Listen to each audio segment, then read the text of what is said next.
Koreneedo tawarraaqsaa Iraan xiyyaarota waraanaa Ameerikaa dhoksaa F-35 raadariin arguun danda'u jedhamaa ture. Samii gubbaatti rukutuun akka qixalaatti gadi harcaasuu beeksise. Humni ittisaa Iraan dadhabaa jedhamaa ture addunyaa guutuu afaan qabachiiseera. Koreneedo tawarraaqsaa dirree waraanaa fi achiin alattis dambalii rifaasisaa erguu itti fufaniiru. Ajajaa waraanaa Iraan Jeneraal Abolfazil Shaakarjii Iraan agadiinonni ishee guutumatti harka kennatanitti yookiin gagaabbanitti waraana kana akka hin dhaabne labsaniiru.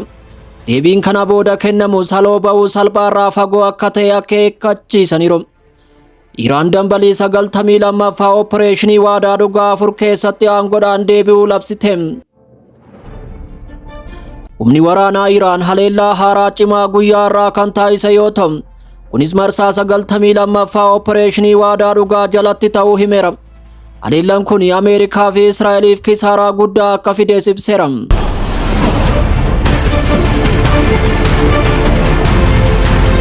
Akka Koreneedo tawarraaqsa Islaamaa jedhutti haleellaan yeroo dhiyoo kun sirna raadaraa Ameerikaa ijoo fi qabeenya humna galaanaa guutuu naannichaa irratti xiyyeeffateera. Misaayila baalaastikii fi diroonii sadarkaa olaanaa qabu walitti makee fayyadamuun haleellaa sirrii fi qindoomina qabuu fi baay'ee cimaa ta'e raawwachuu himeera. Haleellaa guddaa kana keessatti misaayiloonni Iraan dooniiwwan bishaan jalaa USA baay'inaan walitti qabamanii turan buufata doonii Shawaa Kuweet keessatti argamu rukutaniiru. Hojiin kunis humna galaana irratti dha'icha guddaa ta'uun galmaa'eera.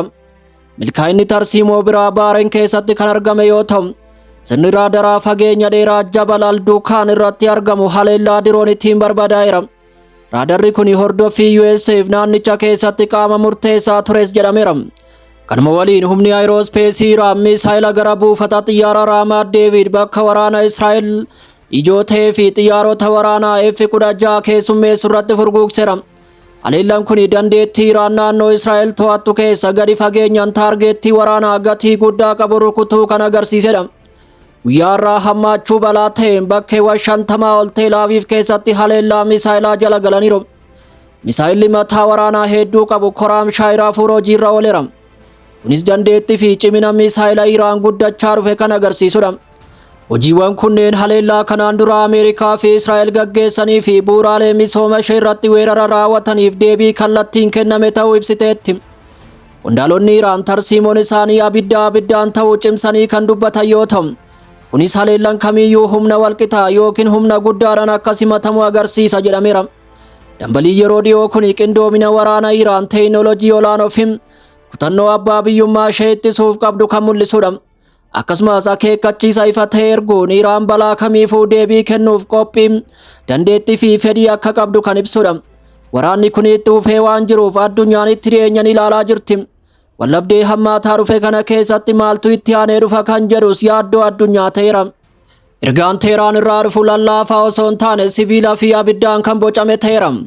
Ajajaa waraanaa Iraan Jeneraal Abolfazil Shaakarjii Iraan haga diinonni ishee guutumatti gaabbitutti waraana kana akka addan kunne labsaniiru.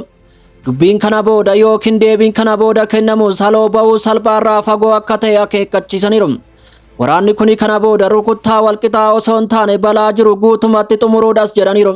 Tarsiimoon kun diinota ija keessa rukutuu duula gadi fagoo fedhii weerartootaa cabsuuf gara fuulduraatti haleellaan kamiyyuu saba kanarratti deebi'ee ka'uu akka hin dandeenye mirkaneessuuf kan qophaa'e ta'uu ibsaniiru.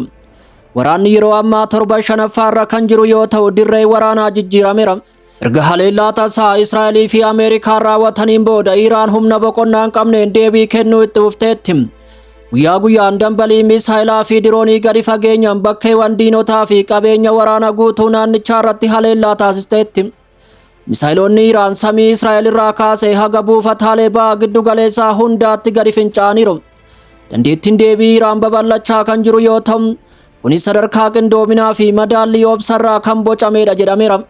Strait of Hormuz bakka burqaa wallabdee ta'ee kan jiru yoo ta'u, Iraan dhangala'aa anniisaa Ameerikaa fi Israa'el walii wal qabatan ugguruun akkasumas gabaa addunyaa keessa dambalii rifaasisaa erguun daandii bishaanii dhiphoo gara sarara dhiibbaa addunyaatti jijjiirteetti. Dirree waraanaas kana booda babal'achaa dhufeera. Iraan waraanni kun yeroof yookiin nukaasa dhaabuu dadhabaa ta'een xumuramuu akka hin barbaanne ibsiteetti. Lolli kun haga dhaabbatutti osoo hin taane haga mallattoo dagatamuu hin dandeenye dhiisutti itti fufas jetteetti. Koreen eegdota warraaqsa Islaamaa Iraan xiyyaarota waraana Ameerikaa dhoksaa F-35 raadariin arguu hin danda'u jedhamaa ture samii gubbaatti rukutuun akka qixalaatti gadi harcaasuu beeksise. Humni ittisaa Iraan dadhabaa jedhamaa ture addunyaa guutuu afaan qabachiiseera. Koreen eegdota warraaqsaa dirree waraanaa fi achiin alattis dambalii rifaasisaa erguu ibseera. Ameerikaaf yeroon kun yeroo cinqii akka ta'e simameera. Mallattoon humna qilleensa Ameerikaa sadarkaa olaanaa qabu kallattiin rukutamuun bara turtii impaayeraa Ameerikaa qaarisiiseera. Akka humnoonni Iraan jedhanitti jeettiin tokko giddu galeessa Iraan keessatti barbadaa'uun miidhaa irra gaheen guutumatti balaliisaa waliin caccabeera. Inni lammaffaan ammoo naannoo odola Qaashmiin jedhamutti rukutamuu isaatiin bishaan galoo galaana Pershiyaatti kufeera. Humni waraanaa Iraan haleellaan kunniin rukuttaa tasaa osoo hin taane kan shallagame ta'uu simeera. Iraan ittisni qilleensaa haaraa hojjette xiyyaarota dhoksaa yeroo tokko hin mul'atan jedhamee ture haleeluun ishee samii gara dirree waraanaa sirrii fi to'annootti akka jijjiirtu taasiseera. Ittisni Iraan barbadaa'eera jedhamaa turus amma jechaan osoo hin taane gochaan mormaa jira. Sababni isaas kufaatiin jeettiiwwan kunneen dandeettii qophii fi dhiibbaa jalatti dandamachuu kan agarsiisudha.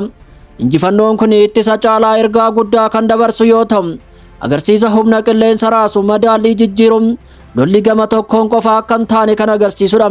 Samiin jijjiirameera, waraana kana keessattis baallee guddaa warri qaban irree haleelamuu danda'u.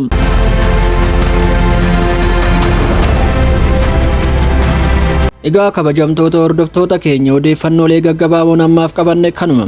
Odeeffannoolee biroo bal'inaan qabannee turtii sa'aatiiwwanii booda haga walitti deebinutti chaanaalii keenya sabskiraayib warri hin goone sabskiraayib gochuun akkasumas viidiyoon kun namoota hedduu bira akka ga'u laayik sheer gochaa yaada keessan karaa komentiin nuun gahuun dagatinaa isiniin jenna. Haga walitti deebinutti bakka jirtan hundatti hamtuun isin hin argin jenne asumaan nagaadhaan manna.